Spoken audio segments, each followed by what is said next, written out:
joined by Kyle Bailey, the campaign manager for Citizens to End Super PACs. Kyle, thank you for joining us tonight. My pleasure. Thanks for having me. So, Citizens to End Super PACs, you guys are in favor of question 1 on the upcoming Maine ballot. Explain to me question 1. Yeah, it's pretty simple and straightforward, and as we said today, pretty nonpartisan. We've got over 120 endorsers across the political spectrum. But it's pretty simple. It says, do you want to limit the amount of money that an individual or a corporation can give to a political action committee, which are those groups that spend money independently of candidate campaigns in elections? So a lot of the television ads, a lot of the mail you get comes from not candidate campaigns, but from these other organizations called PACs.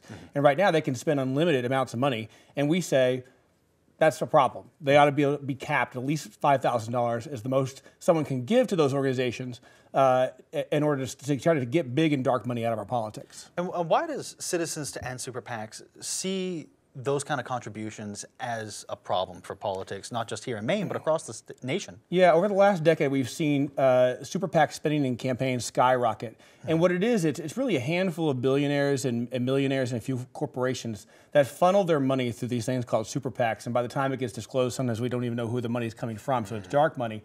And they're spending, millions of dollars in our elections. The U.S. Senate election 4 years ago, $100 million was spent by these outside groups. And what they're trying to do is buy not only elections, but political influence. They want to be able to go to our elected leaders and say, hey, we spent $1 million or $10 million to get you elected to Senate or Congress. What are you going to do for us? And we think Maine elections ought to be for Maine voters and not for billionaires to fight over their narrow special interest agendas.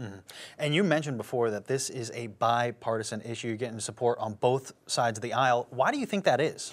I think Mainers are just fed up with money in politics, and Mainers don't like people from away coming into our state and playing politics with our elections. Maine elections are supposed to be for Mainers, and that's why Senator Rick Bennett, Republican, former Senate President, former chair of the Maine GOP, is a supporter.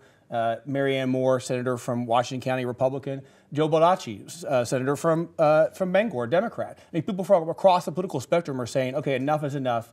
There's maybe not a lot we can agree on these days, but here's something that we can come together on and do not only for ourselves, but for our children and grandchildren to make sure they have a system that works for them. Absolutely. Well, Kyle, thank you so much for taking the time to speak with us today. We'll have your full weather after this break. Stay with us.